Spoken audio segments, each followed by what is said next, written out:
Sí, doctor. Completa. Ya, a ver, entonces vamos a...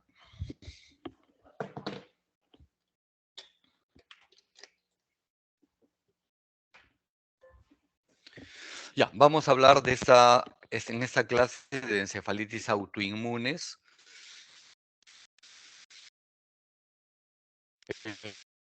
Es relativamente nuevo de estas formas de encefalitis que tiene aproximadamente unos pues, 20 años o tal vez un poco menos. Previo a esto, a estas encefalitis autoinmunes, la mayoría pensaban que solo existían las encefalitis virales, mediadas por virus. Después ya se sospechó que como no se encontraba el virus, em, deberían ser encefalitis, se llamaron postinfecciosas. Pero en realidad,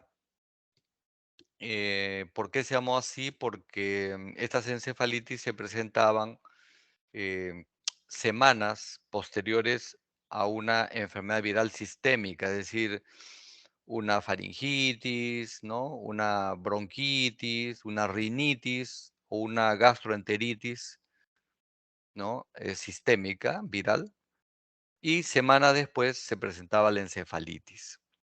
Hasta ahí no se sabía la etiología exacta, pero como les digo, hace entre unos 15 a 20 años aproximadamente, ya se encuentran los anticuerpos involucrados, entonces ya se conoce como encefalitis autoinmune. O sea, se identificaron los anticuerpos y que los que atacaban determinados receptores en el sistema nervioso, como lo vamos a ver en adelante, ¿ya? Entonces, primero, esta es la agenda que vamos a tratar, hablemos de las encefalitis virales de manera general. ¿Cuál es su cuadro clínico?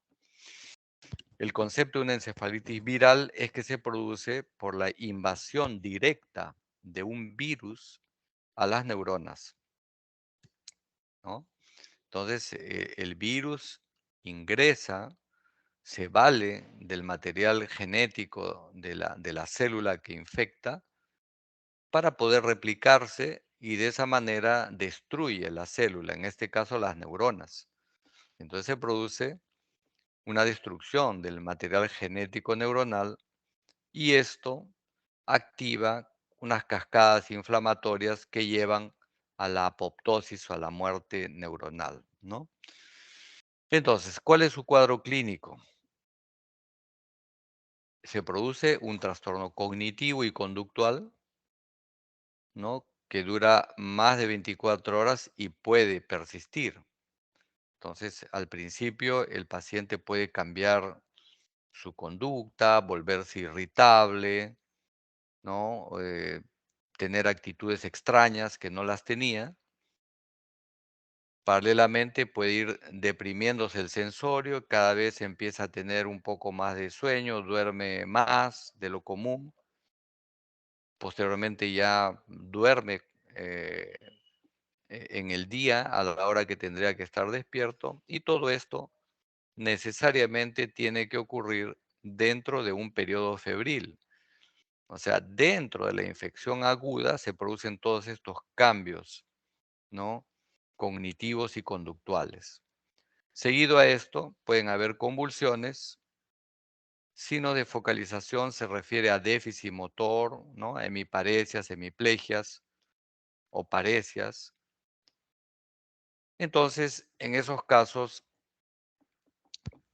cuando se sospecha una encefalitis viral, se hace una punción lumbar y siempre se va a encontrar pleocitosis. Pleocitosis quiere decir aumento de células en el líquido cefalorraquídeo, ¿no? Y en este caso, al tratarse de una encefalitis viral, este aumento de células o pleocitosis es fundamentalmente a predominio de mononucleares, de linfocitos.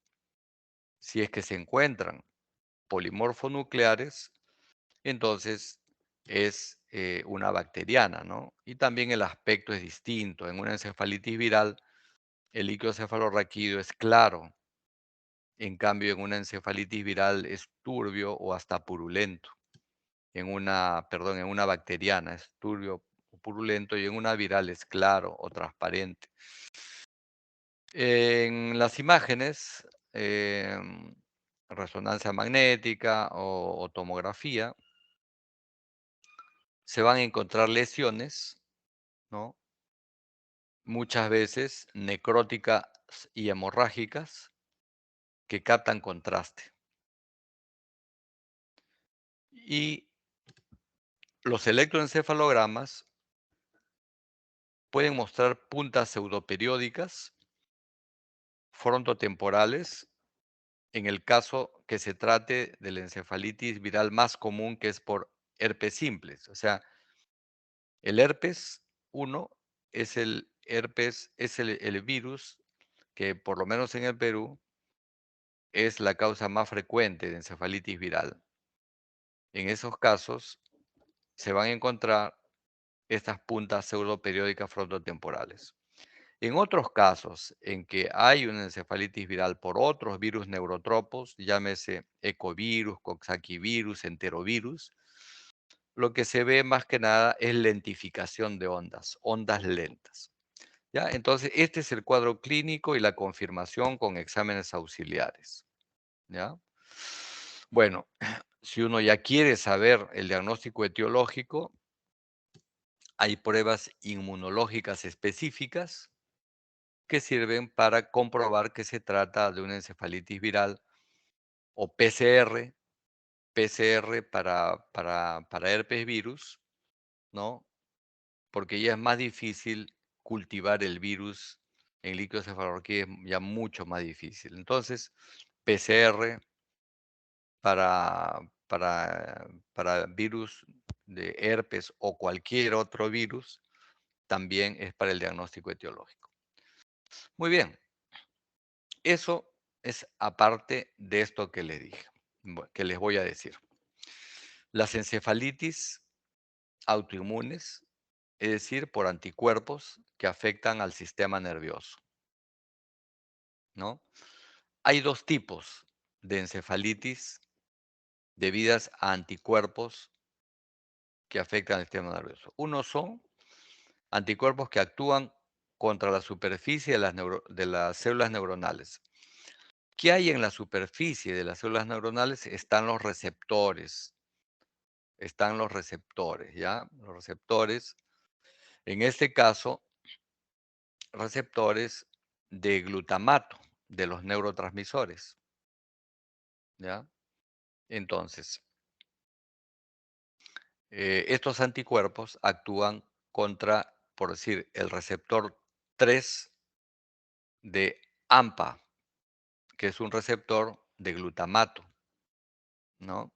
El receptor AMPA. Los receptores de, mm, de glutamato son el AMPA, el cainato, ¿ya? Y el NMDA. Son tres receptores que tiene el glutamato. Entonces, hay anticuerpos contra los receptores AMPA de la fracción 3 del receptor de glutamato. Ese es uno.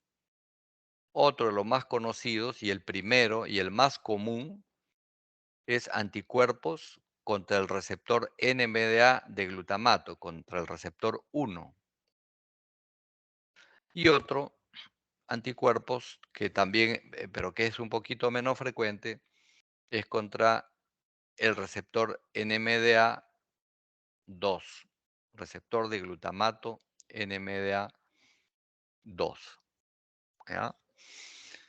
Estos, estos ataques contra estos receptores, ¿no? Dan síndromes encefálicos y epilépticos que son un poco más benignos y que responden a inmunoterapia, ¿no? O también a corticoides. También pueden producir síndromes cerebelosos en el caso de que estos anticuerpos sean contra los canales de potasio, voltaje dependientes. ¿ya? Entonces, ese es un grupo de anticuerpos que atacan los receptores de la superficie de las neuronas. Ya les dije, de entre los más comunes, los receptores de glutamato, o también puede ser contra receptores de canales de potasio, voltaje dependiente. Pero hay otros anticuerpos que actúan contra antígenos intracelulares, es decir, contra la célula, contra el soma de la célula, ¿no? No contra la superficie, sino contra el mismo soma celular. Y estos, cuando se producen, están relacionados a síndromes paraneoplásicos, es decir, a cáncer oculto. Hay algunos casos en que hay manifestaciones neurológicas, ¿no? Que son la primera manifestación de un cáncer oculto. ¿Por qué? Porque se ha generado una respuesta autoinmune contra las neuronas, contra el cuerpo neuronal, ¿ya? Entonces, los antígenos que, que van a, digamos, ser afectados son los HU, el RI, la anfifisina, el MA2, el RI, el CRMP, etcétera, que se asocian a diversos tumores como cáncer de pulmón, seminomas, cáncer de mama, ¿no? En estos no responden tan bien a la inmunoterapia, sino más bien responden a la cirugía. Es decir, tiene el síndrome paraneoplásico, se le detecta, ¿no? Buscando estos, estos anticuerpos. Entonces, em, se ubica el tumor, se opera y pasa todo el problema porque ya no hay ningún epítope que vaya a generar esta respuesta autoinmune. Entonces, hay dos situaciones donde se va a encontrar encefalitis autoinmunes mediadas por anticuerpos, los que afectan la membrana y los que afectan la célula. La mayoría de los que afectan el cuerpo celular, el cuerpo neuronal, son debidos a síndromes paraneoplásicos y hay que estar muy atentos a hacer el diagnóstico para que no avance la neoplasia. Acá una tabla donde se compara el cuadro clínico de la encefalitis viral y de la encefalitis autoinmune, en este caso contra el receptor de superficie NMDA. En las virales, el problema neurológico se presenta dentro de una enfermedad viral activa. En cambio, en las encefalitis autoinmunes, la infección viral es sistémica, no es contra el cerebro, es contra otra parte del organismo y esta se presenta varias semanas antes que empiecen las manifestaciones neurológicas. Las virales van con fiebre, las autoinmunes van sin fiebre. En ambos se produce trastorno cognitivo-conductual, en ambos hay convulsiones, en ambos puede haber signo de focalización. En las virales, como dijimos, hay aumento de células o pleocitosis y son mononucleares. En cambio, el líquido cefalorraquídeo en las autoinmunes es normal, pero se pueden encontrar aumento de bandas oligoclonales. En las virales, como les dije, se pueden observar lesiones que captan contraste, especialmente cuando se ve herpes virus.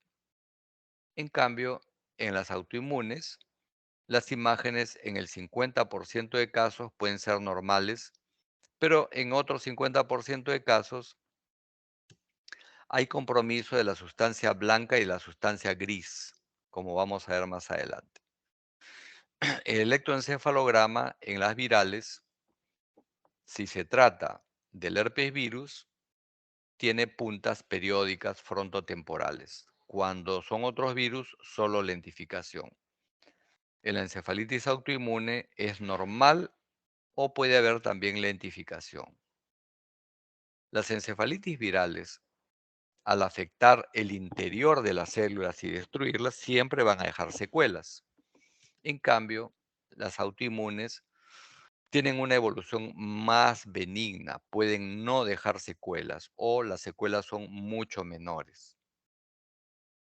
Y en las virales, como ya lo hemos mencionado varias veces, la etiología es una infección directa del virus que afecta el material genético de la célula, en este caso la neurona. En cambio, en las autoinmunes, la etiología es un anticuerpo contra un receptor o contra un canal. ¿Ya? Muy bien, estos son los receptores. Como le decía, hay receptores de glutamato. ¿Cómo? Una pregunta. Sí, En la diapositiva anterior, en la primera línea, los dos decían infección viral en encefalitis anti-RNMDA. En la primera línea sí. dice infección viral sistémica. ¿Eso, los dos tienen viral? Claro, solamente que la viral, en la encefalitis viral, el virus ataca la neurona de inicio, destruye la neurona. El virus ingresa a la neurona, se apropia de su material genético para replicarse. Y al apropiarse del material genético, por supuesto, ya toda la información para construir proteínas, en fin, es anormal y se destruye, ¿no? Eh, activa cascadas de respuestas inflamatorias que terminan en apoptosis. En cambio, en las encefalitis autoinmunes hay infección viral, pero es sistémica y no es directa, es previa, es una o más semanas antes del problema neurológico. Pueden ser 3 meses, pueden ser, algunos mencionan hasta 6 meses antes como máximo, pueden ser de 2 semanas a 3 meses antes una infección sistémica, es decir, una infección viral gastrointestinal, faringea, de las vías aéreas superiores, nasal, bronquial, pero no es un virus directo contra el cerebro.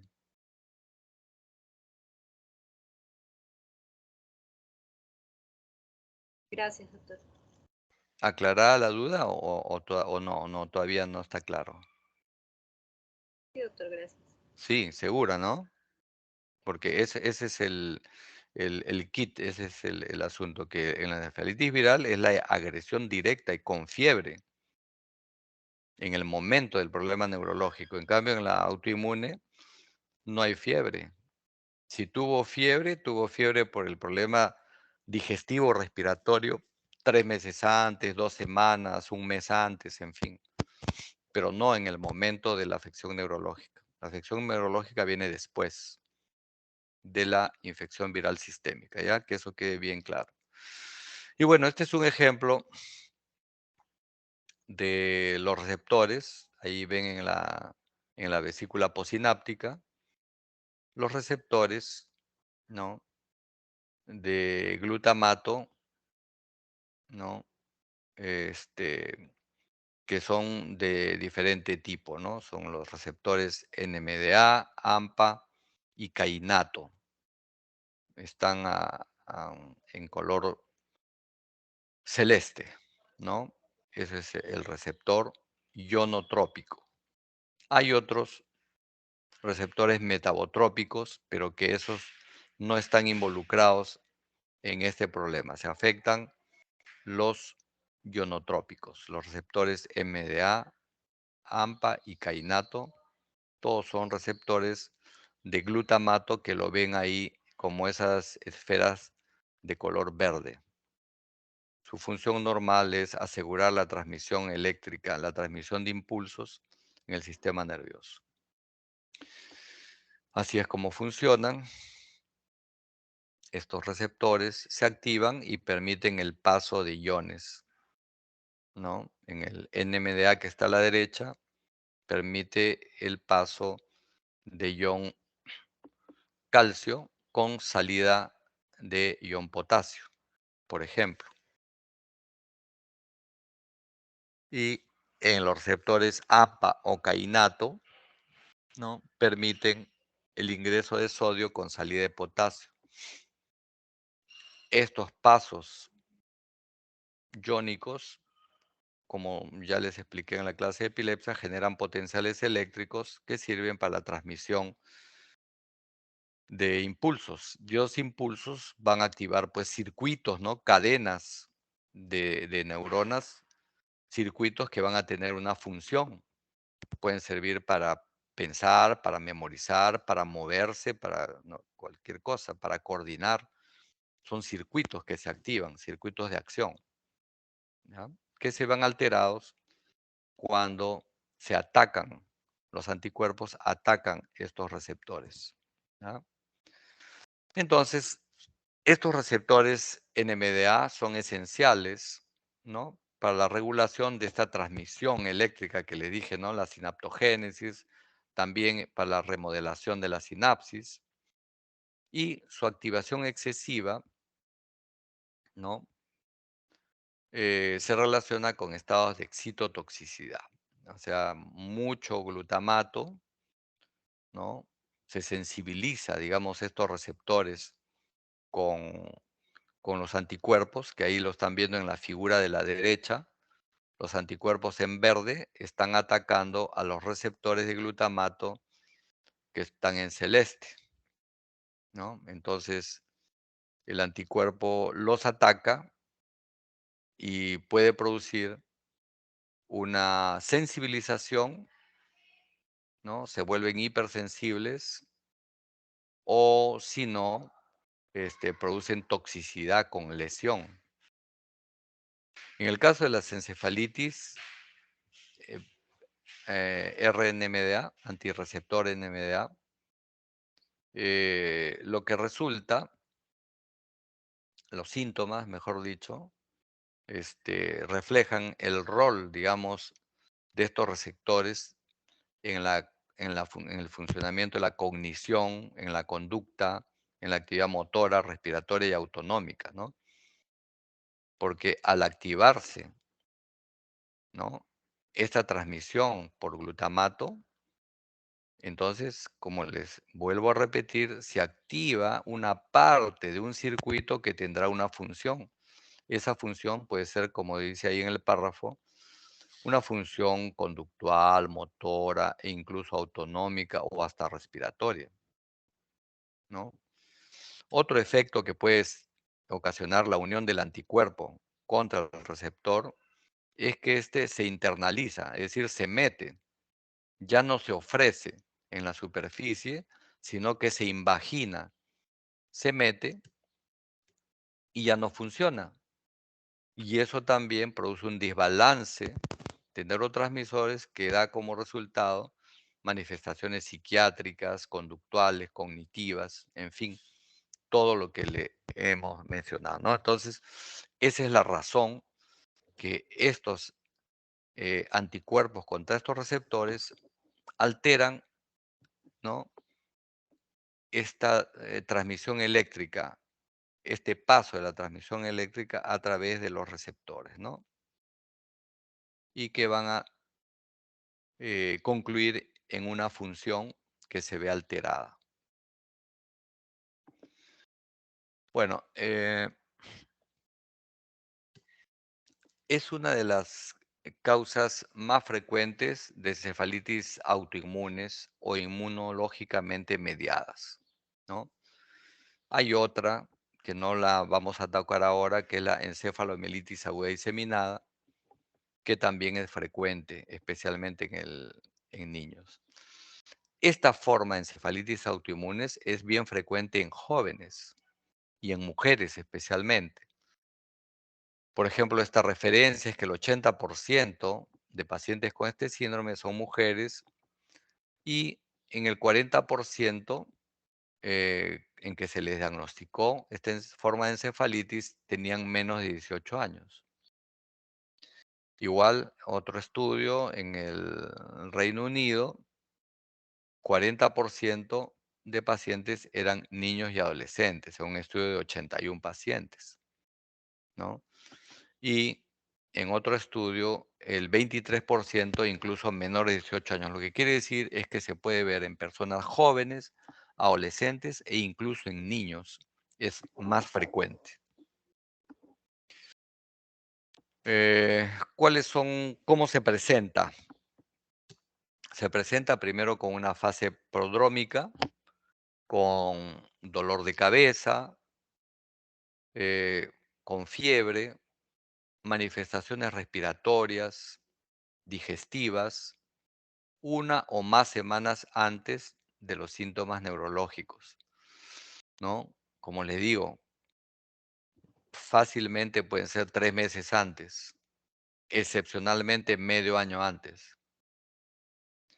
Luego viene una etapa temprana ya de la parte neurológica que puede durar 2 semanas con insomnio, psicosis, confusión, amnesia, problema de lenguaje, que es una disfasia, y esto puede ser confundido en este momento con un trastorno psiquiátrico.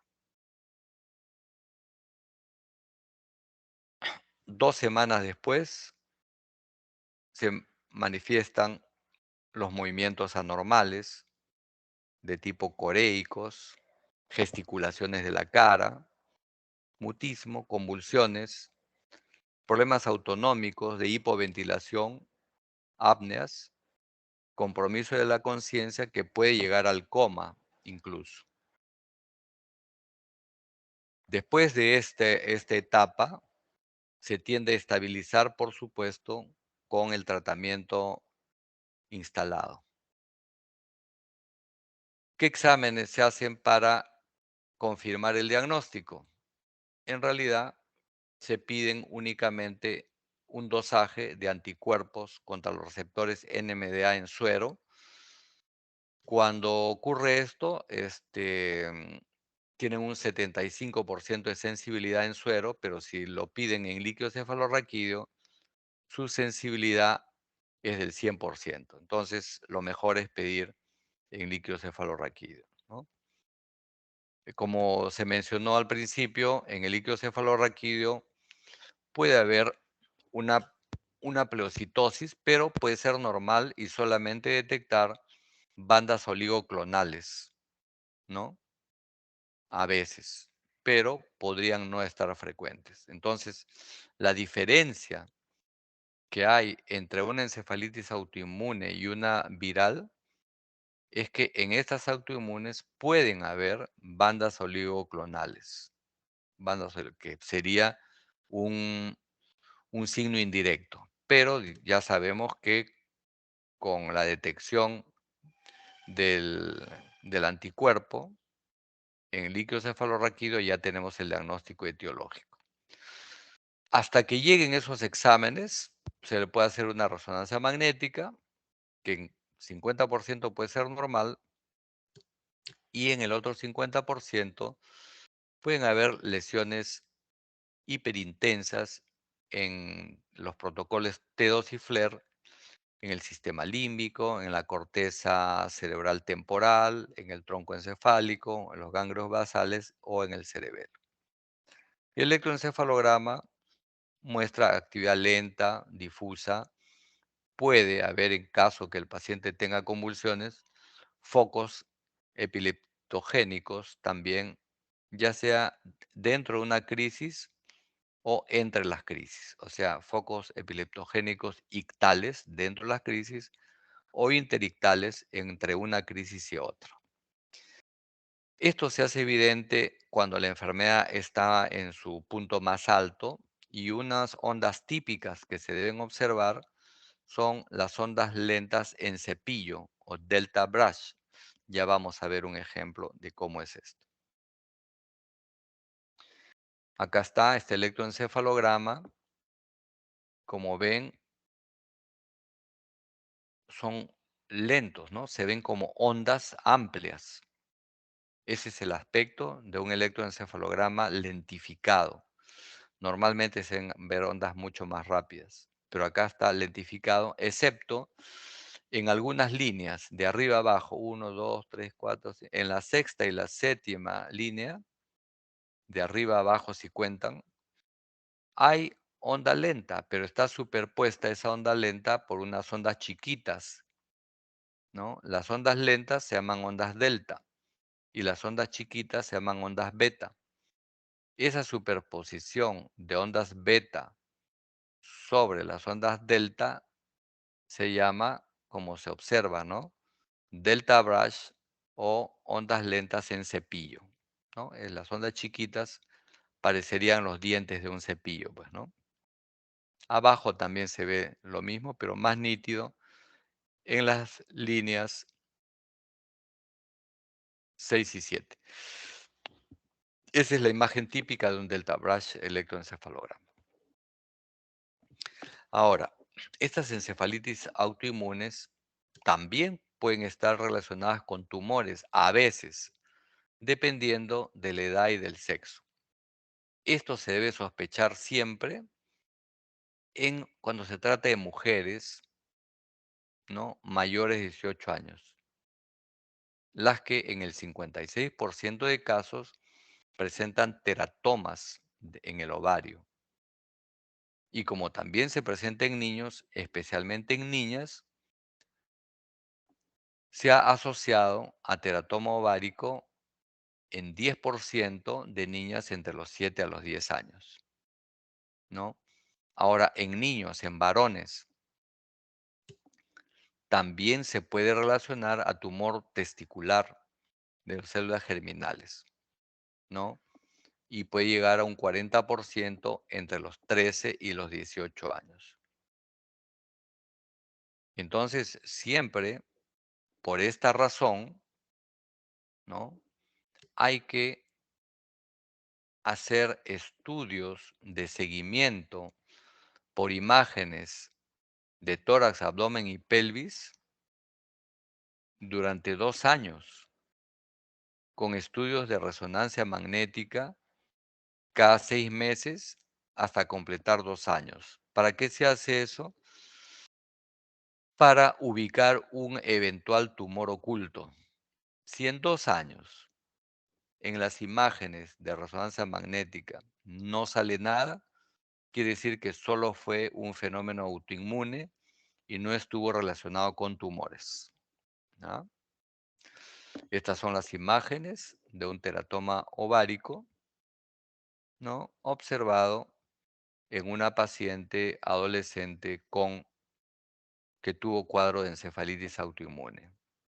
En este caso, el tratamiento es quirúrgico y con eso desaparece también las manifestaciones de la encefalitis. Acá es un ejemplo comparativo también de cuáles son los criterios diagnósticos de una encefalitis viral. 1. Encefalopatía con alteración de la conciencia de más de 24 horas, somnolencia, cambios conductuales. Y número 2, dos de los siguientes criterios adicionales, 2 o más: fiebre, como ya lo mencionamos, crisis epilépticas o signos neurológicos focales si me aparece hemiplegia, pleocitosis en líquido cefalorraquídeo. Siempre hay aumento de células mononucleares.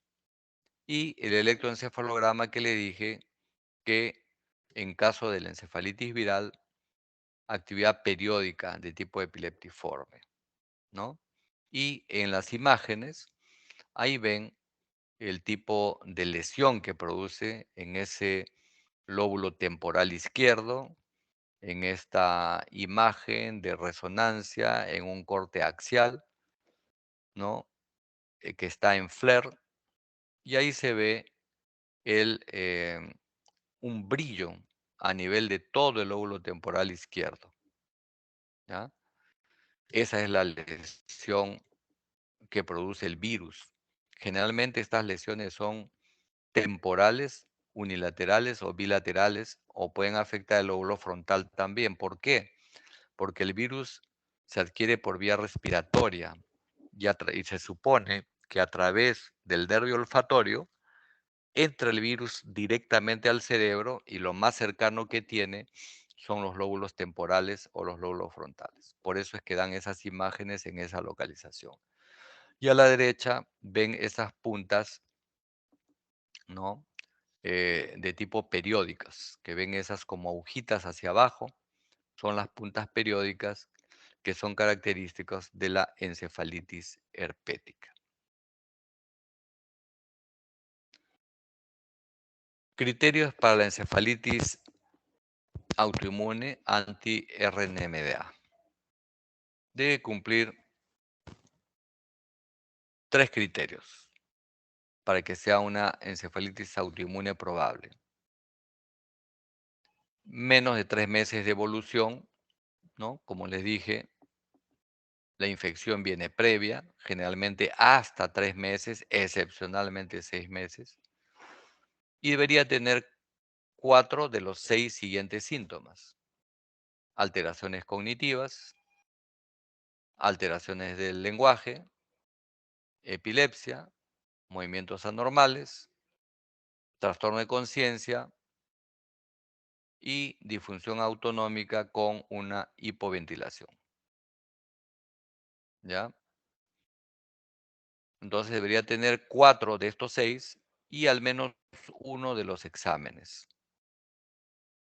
positivos. El electroencefalograma, ¿no? Como mencionamos, lento o con delta brush o ondas lentas en cepillo. Y el líquido cefalorraquídeo podría tener bandas oligoclonales o podría tener menos comúnmente pleocitosis, ¿ya? Y el diagnóstico definitivo se hace cuando uno pues encuentra el anticuerpo en líquido cefalorraquídeo o en sangre, ¿ya? Entonces estos son los criterios. Una variante de encefalitis autoinmune es la encefalitis límbica, ¿no? Que lo vemos en esta tabla en la que está de color celeste abajo, para encefalitis límbica. Entonces, debe tener 4 criterios, ¿no? Que podrían ser 3 más los anticuerpos. Subagudo, menos de 3 meses, problemas específicamente en la memoria, síntomas psiquiátricos, crisis epilépticas, resonancia magnética, hiperintensidad en T2 y FLAIR en el lóbulo temporal medial de forma bilateral, líquido cefalorraquídeo con pleocitosis y electroencefalograma, actividad lenta o descargas en los lóbulos temporales. Entonces, esos son los criterios para la encefalitis límbica, que es una forma de encefalitis autoinmune. Estas son las lesiones que se pueden ver en la encefalitis autoinmune. En la primera imagen, ven cómo hay una señal que brilla en la corteza cerebral, ¿no? Ven como en la parte de la corteza está más blanquita, eso le llamamos brillo.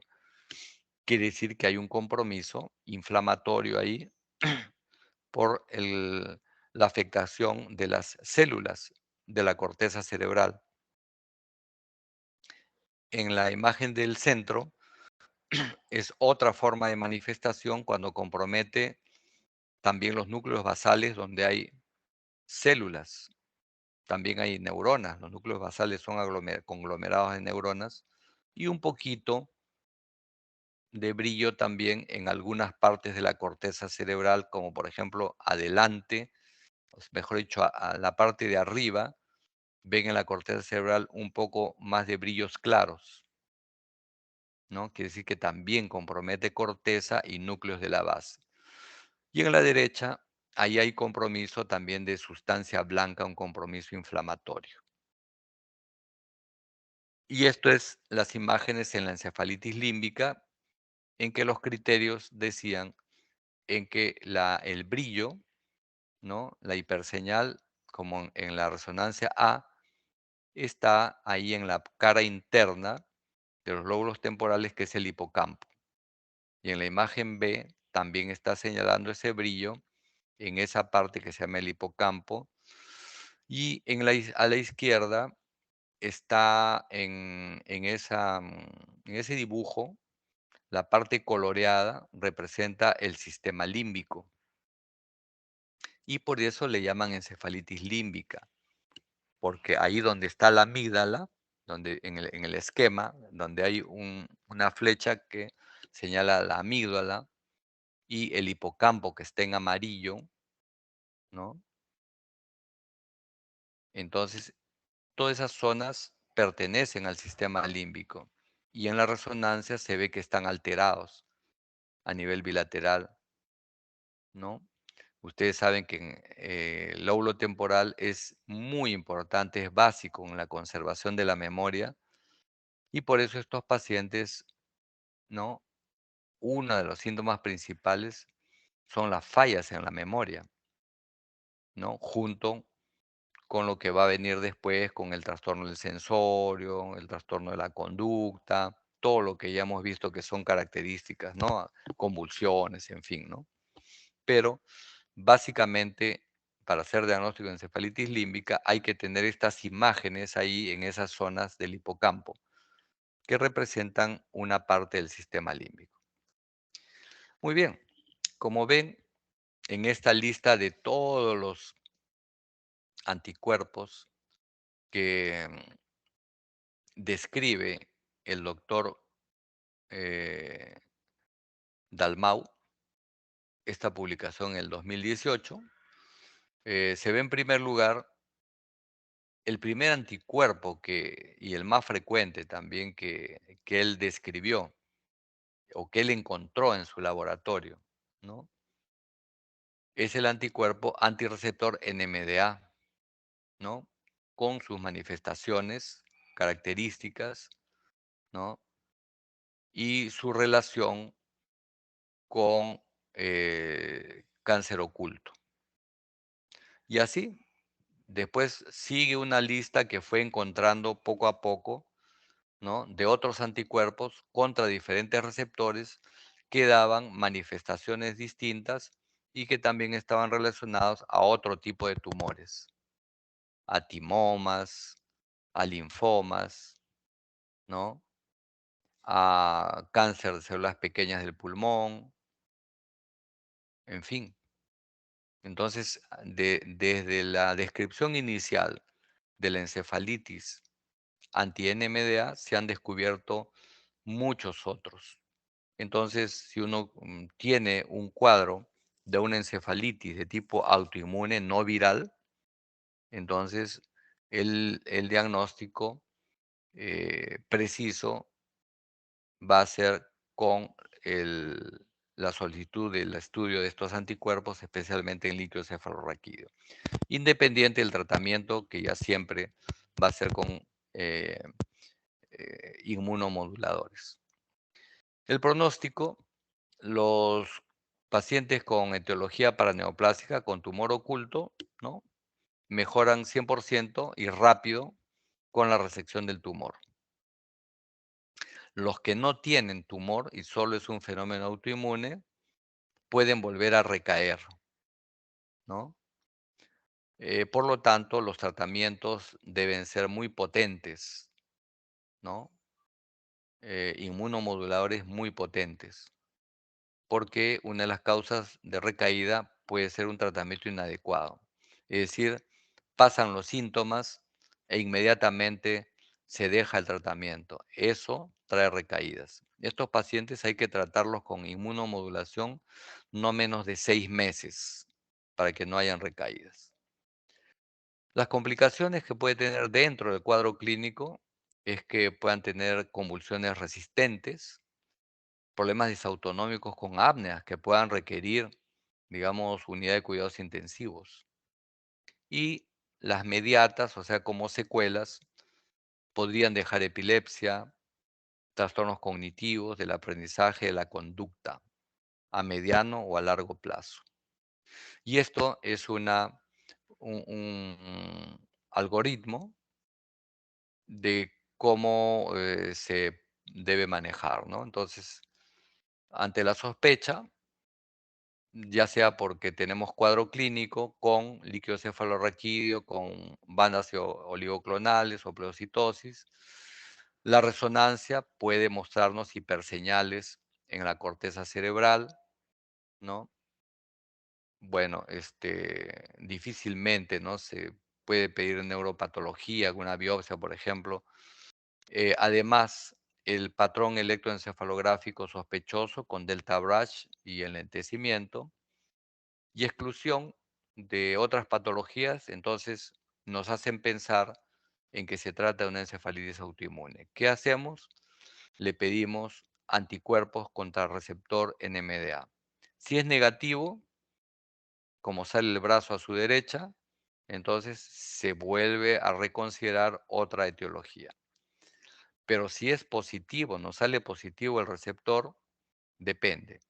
Si tiene una encefalopatía leve o moderada, el tratamiento es, como está en el brazo de la izquierda, administrar MP, es metilprednisolona endovenosa, a 30 miligramos por kilo por día, por 3 a 5 días. O algunos centros no le dan metilprednisolona, sino pulsos de inmunoglobulina G a 0,4 gramos por kilo durante 2 a 5 días. Y otros centros le dan terapia combinada, le dan tanto metilprednisolona y al mismo tiempo inmunoglobulina G.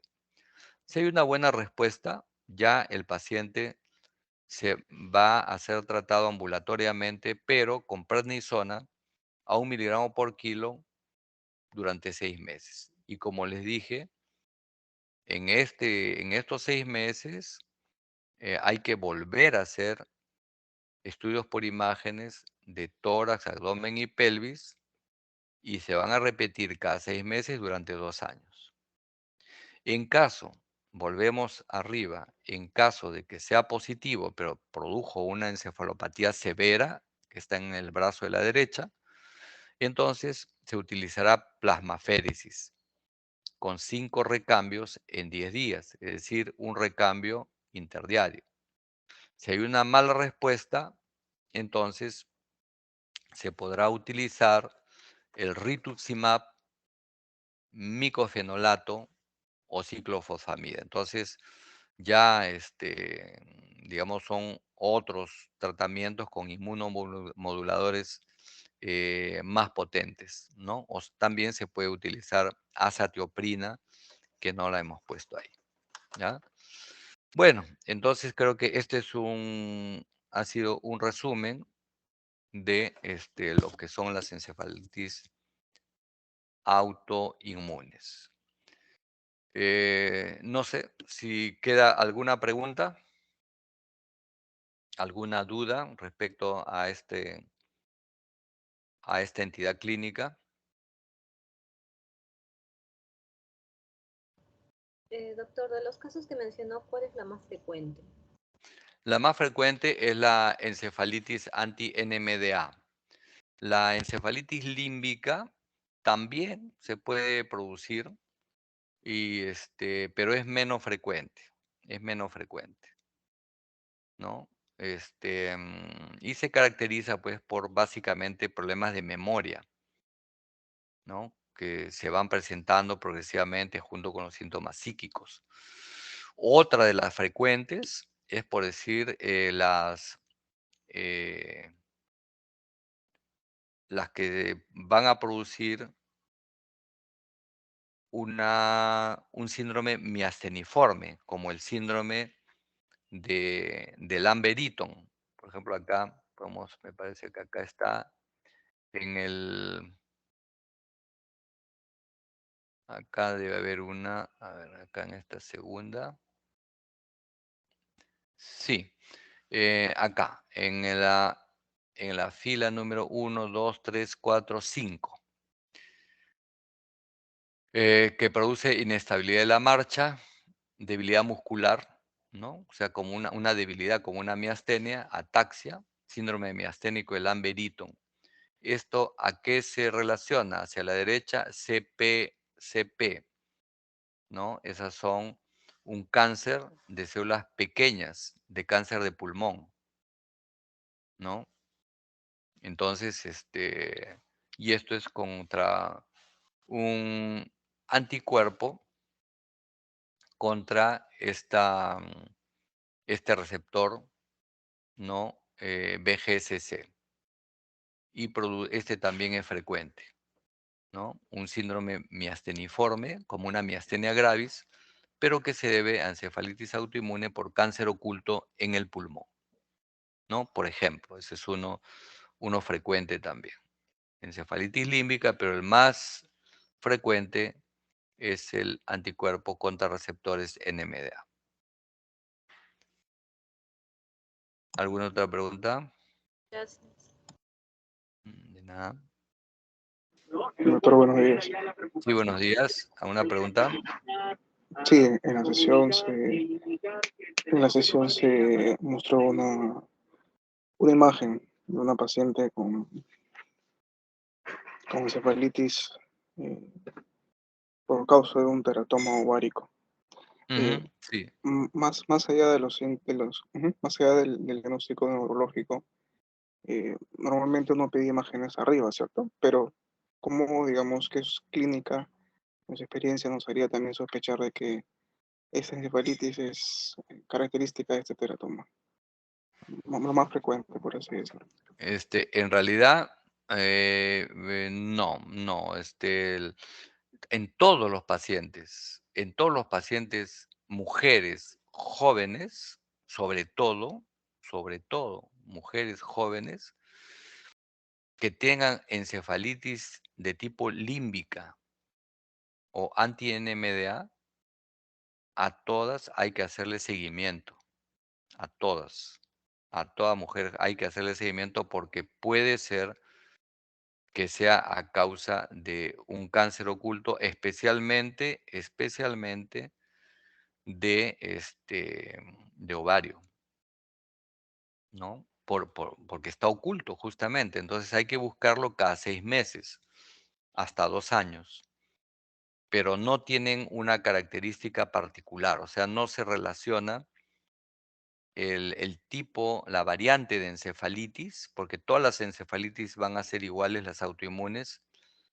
Lo que uno tiene que buscar es que si esto no se, uno debe sospechar, mejor dicho, de que esto no vaya a ser a causa de un tumor oculto. Si después de 2 años no se encuentra nada, uno llega a la conclusión de que fue únicamente autoinmune.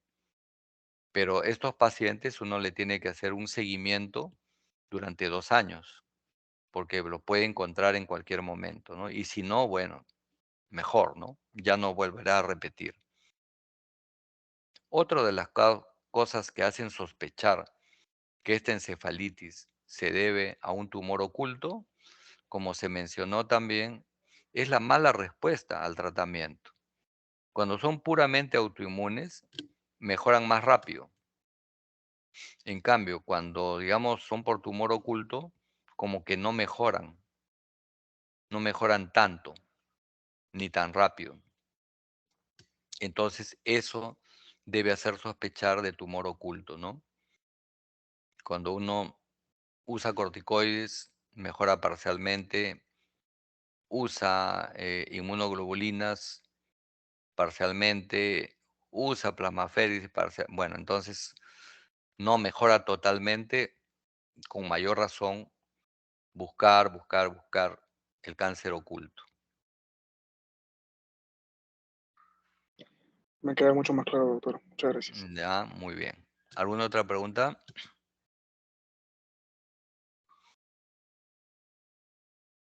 Ya. Bueno, si no hay preguntas, entonces yo ya los dejo para que ustedes continúen con su práctica y con los de mi grupo, ya en el horario acordado, nuevamente nos vamos a reunir, ¿ya? Muy bien, que tengan buenos días.